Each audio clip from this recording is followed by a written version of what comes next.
பியூட்டியை பத்தி சொல்லணுமா? பியூட்டியை விரும்பாத பியூட்டிஸ் யாராச்சும் இருக்க முடியுமா? தான் அழகா இருக்க யாருக்கு தான் பிடிக்காது?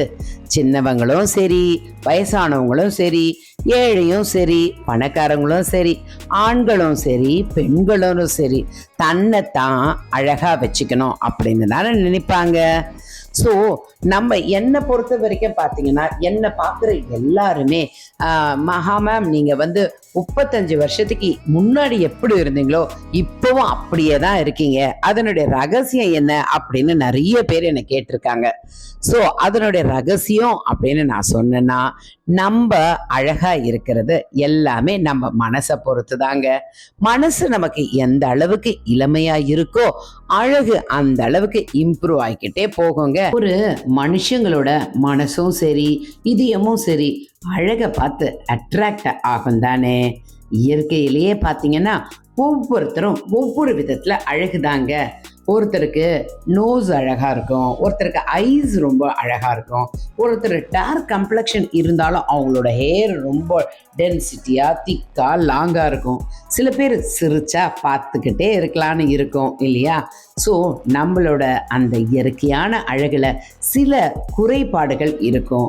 அதை சின்ன சின்ன அழகு திருத்தங்கள் மூலம் நம்ம சரி செய்யறதுக்கு கண்டிப்பா அழகு நிலையத்துக்கு வர்றது ரொம்ப ரொம்ப அவசியம் தானே. இளமை ஒரு அழகுனா முதுமையும் ஒரு அழகுங்க. பெண்கள் ஒரு அழகுனா ஆண்களும் ஒரு வித அழகுதான். These are the days when men focus more on makeup than women. So beauty அப்படின்னு பார்த்தீங்கன்னா it is very closely connected with self care and self love. அது ரொம்ப ரொம்ப ரொம்ப இம்பார்ட்டண்ட்டுங்க. So taking care of your skin and mind is a very important part of nourishing your beauty. So அதனால நீங்கள் நிறைய தண்ணி குடிங்க and flush out the toxins, let your pores breathe through ozone steam. இந்த மாதிரியெல்லாம் நீங்கள் பண்ணும்பொழுது உங்களோட ஸ்கின்னையும் சரி மனசையும் சரி ரொம்ப நல்லபடியாக பாதுகாக்கிறதும் பராமரிக்கிறதும் அழகாக இருக்கிறது எல்லாமே ரொம்ப ரொம்ப முக்கியங்க. அழகுங்கிறது வெறும் ஸ்கின் டீப் மட்டும் கிடையாதுங்க. சில சமயம் இயற்கையை ரசிக்கிறதுக்கு நேச்சுரலாக நம்ம நல்ல ஒரு கார்டனில் க்ரீனரி பிளேஸில் உட்காந்துக்கிட்டு இயற்கையை ரசிங்க, மனசையும் அழகாக வச்சுக்கோங்க.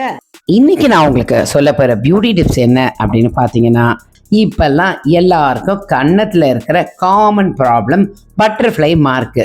அந்த காலத்தில் மங்குன்னு சொல்லுவாங்க, அதாங்க melasma problem. So butterfly mark மறையணுமா, பெட்டராக ஒரு ட்ரீட்மெண்ட் சொல்கிறேன். என்னன்னா அதாங்க காஸ்மெலான் ட்ரீட்மெண்ட். இந்த காஸ்மெலான் ட்ரீட்மெண்ட்டுக்கான கரெக்டான பிளேஸ் என்னன்னு கெஸ் பண்ணுங்க பார்க்கலாம். அதாங்க நம்ம தோயா எஸ்தெட்டிக் கிளினிக்.